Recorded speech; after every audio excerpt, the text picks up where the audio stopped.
Hello, everybody. My name is Natalie, Ameline, and I'm a decentralization coordinator with Metis DAO Foundation. I'm new. Thank you for coming here. Elena, my friend over here, and I came all the way from Canada, and we are very excited about the growing Metis presence in the Korean market. And we would like to talk to you about what Metis has to offer for businesses, for individuals, and how you can get involved. But before we go there, I would like to tell you a little bit about what Metis is. Metis is a layer 2 solution built on Ethereum. And from the very first moment, it was the idea and the vision for the Metis was to build a platform which will help the vision of Ethereum to scale and to become decentralized. So Metis has been working very hard on that. And we're building a platform that we believe is built for businesses with high throughput, low transaction fees, high security, a robust infrastructure that with 100% uptime, very strong security guarantees. And we're hoping that we can become a home for everybody. If you are a business, we would love for you to come and deploy your projects on our network. In fact, we just recently launched a massive grants and incentivization program that designed specifically for projects who wants to integrate with Metis. If you are an infrastructure provider, then we welcome you to become one of our sequencer nodes. We just launched the decentralized sequencer pool, and we would love you to be a node and get a share of the sequencing revenue as a reward. If you are a liquidity provider, again, we have a home for you. You can participate in our staking program that secures our network and get your rewards this way. And of course, take the advantage of our DeFi programs. If you're just an individual, we would love you to come and explore and see where the journey takes you on Metis. But, as I mentioned, we would love to be a home for everybody and welcome everybody. So, when we started the Metis, we, from very beginning, thought about the importance of decentralization. And when we think about decentralization, we normally think about the blockchain technology and the role it plays in ensuring that blockchain is secure. However, there is another aspect of it, and that is a person-people aspect. And that's where I would like to speak about today. And I will leave the technology side to Elena, and she will share later on what progress we are making with decentralizing our technology. So we are looking at the governance solutions out there, and we think that for our ecosystem, when we build our governance, we would like to address a couple of things that we see as a problem. So first problem is voter apathy.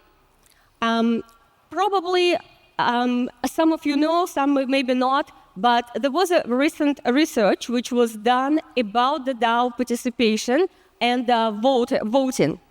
And what the research found is that, on average, across the different DAO ecosystems, only 20% of voters participate. And that is a pretty low number. For comparison, if you think about the recent US election, the participation rate was 53% for it, which seems like a pretty a low number, but in comparison to 20%, it's almost double. So we definitely need to create incentivization incentives in the protocol that will keep participants actively engaged and will encourage participation versus just a passive speculation. Second problem is when we look at the voting, there was another analysis done by the Chainlink protocol. And what was found is that when the people vote, And they looked at the voting distribution, voting power distribution across many participants. What they found is that almost 90% of the voting power was concentrated in the hands of less than 1%. Again, not very democratic. And I know that many are working on improving that, but this is something that definitely needs to be addressed to, in our vision, in our protocol, in our ecosystem, as we would like for it to be a little bit more democratic than that. So the way we're thinking about it right now, and we will be, of course, experimenting because we're all growing and we're adopting different strategies, and we need to adapt on the way. So what we'll be trying out as our initial approach is a system where we have two layers of the governance, one being commons, where participants can join into the interest groups and thus beefs up their voting power to amplify it and make it as a counterbalance to versus the whale vote. Secondly, we also will have a second tier mechanism participating in the same governance structure, which is the econodes. So econodes in Metis is essentially established businesses. We currently have 5, but we'll be looking to add more. And these businesses have a proven track record and the proven commitment to the long-term success of our ecosystem. So the econodes will be in charge of evaluating and assessing the proposals as it relates to the governance, and thus creating alternative, maybe let's call it the another test for the governance mechanism, and making sure that we're taking the balanced decisions and solutions. So that's the plan for now. And I would like to pass it along to my friend Elena over here, and she will talk to you about how we're approaching the technology decentralization and what we've been able to accomplish so far. Thank you. Thank you, Natalia. Round of applause, please, to Natalia. Yeah, you guys not used to probably having 2 speakers on the stage, so better get used to that.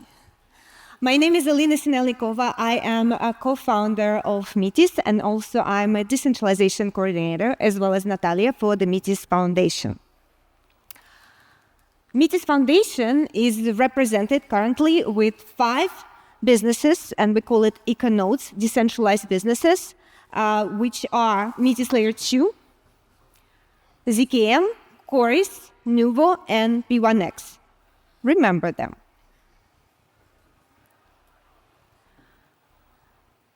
Today I'm going to talk about the problem that we as foundation and also as a group of businesses encountered over the last year.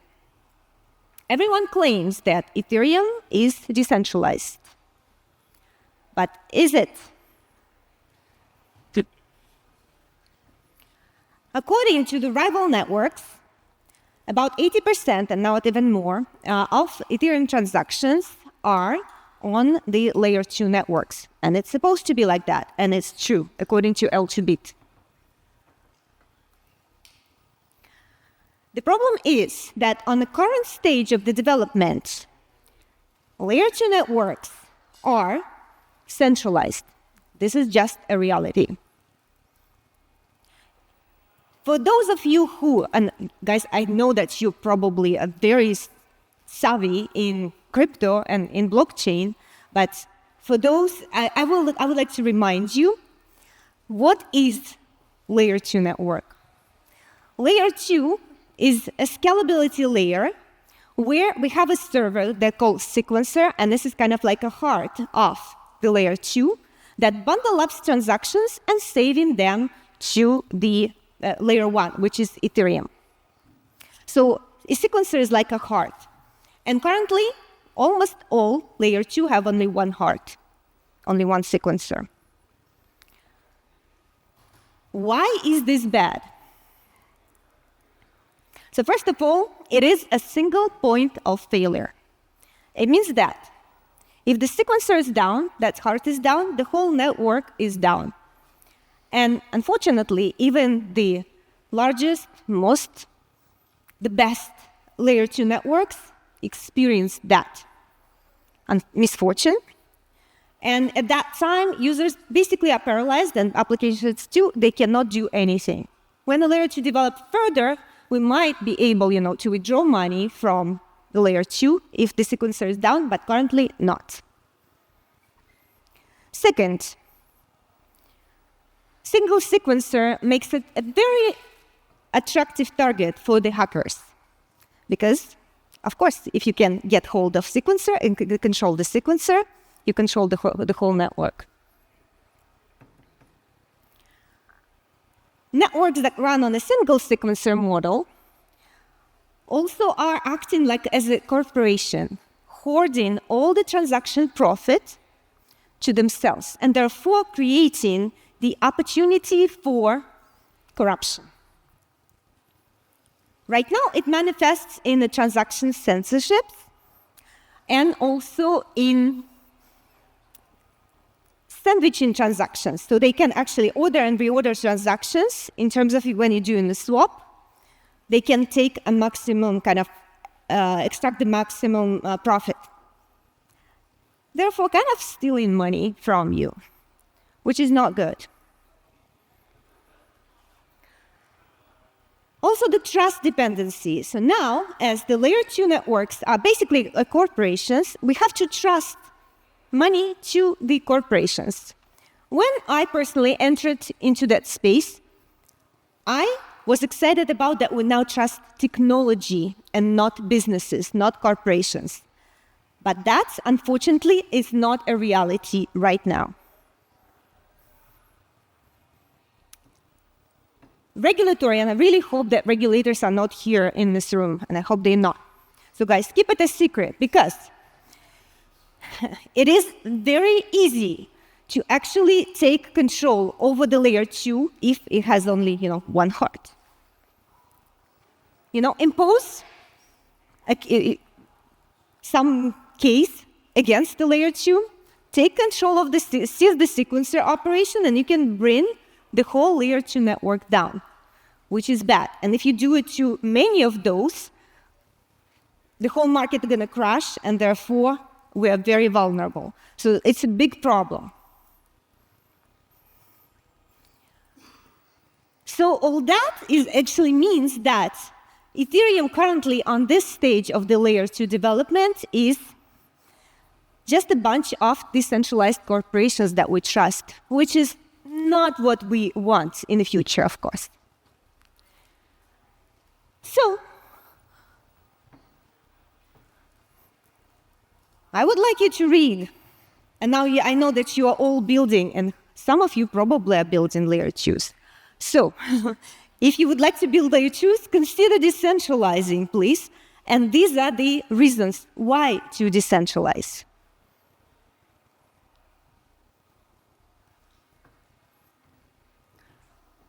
And decentralize. And one more time for the people in the back.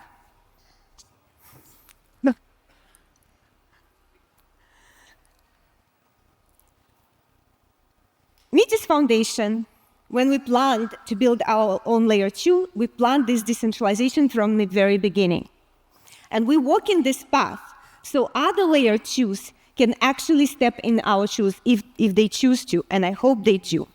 So we completed intensive rounds of testing with our new decentralized sequencer networks, and we implemented now the alpha network and now start adding decentralized sequencers into the Metis network, therefore becoming a first fully decentralized optimistic rollup layer 2.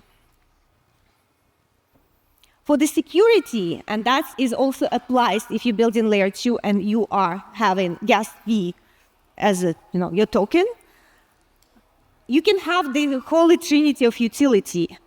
One token for the gas fee, one token for governance and security, because that's how you can use, that's how you can secure your sequencer, your hearts, by staking on a proof of stake model.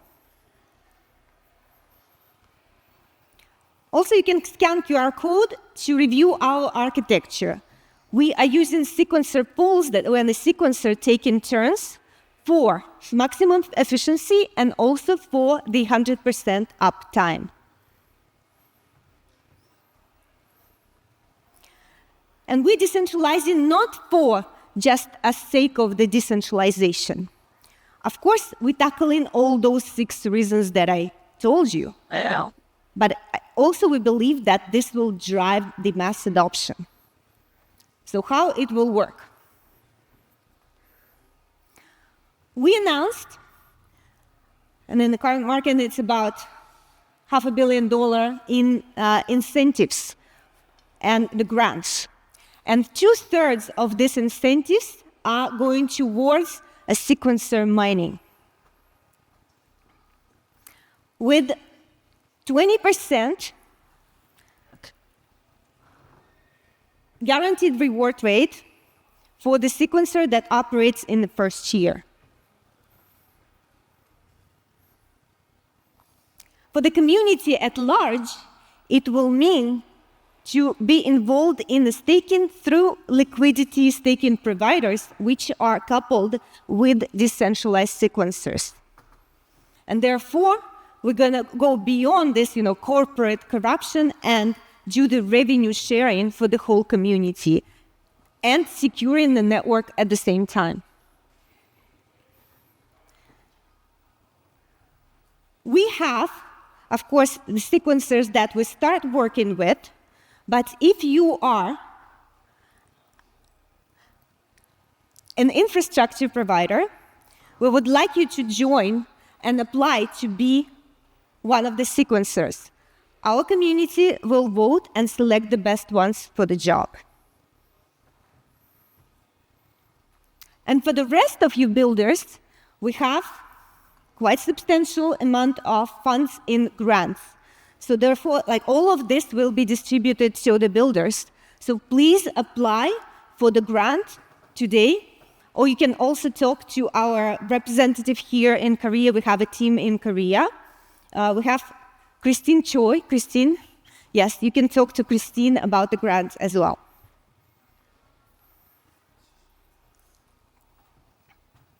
And once you are on the Metis Layer 2 network, you also will be eligible for our revenue sharing for the projects, which basically kick out the revenue to the projects according to the amount of the transactions they do on the network. We call it a builder mining.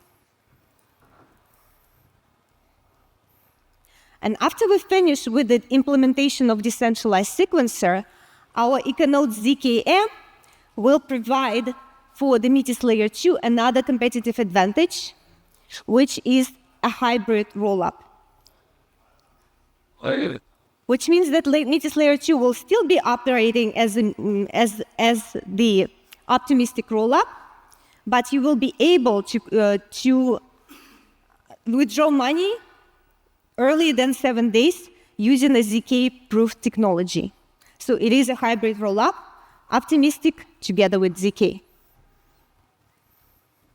And before I go, our ZKM EcoNode have a wonderful innovation and entangled rollups. You can check out a QR code, the white paper. So now you will be able to, with an entangled rollup, to stake money. Like, let's say you have Bitcoin on your Bitcoin. Without withdrawing that Bitcoin, you will be able to stake this Bitcoin on Ethereum or any layer 1, layer 2, Arbitrum, Optimism, wherever you choose, without withdrawing this money. Check it out. This is very cool technology that is solving 2 problems: the scattered liquidity between all the chains and also the bridge insecurity. So the bridge insecurity will not be a problem anymore with that technology. My name is Elena Sinelnikova, and I'm here to tell you about how we make Ethereum decentralized again. And I also invite you to talk to us at the booth, talk to us on X, and also make a history with us of this next level of decentralization. Thank you very much.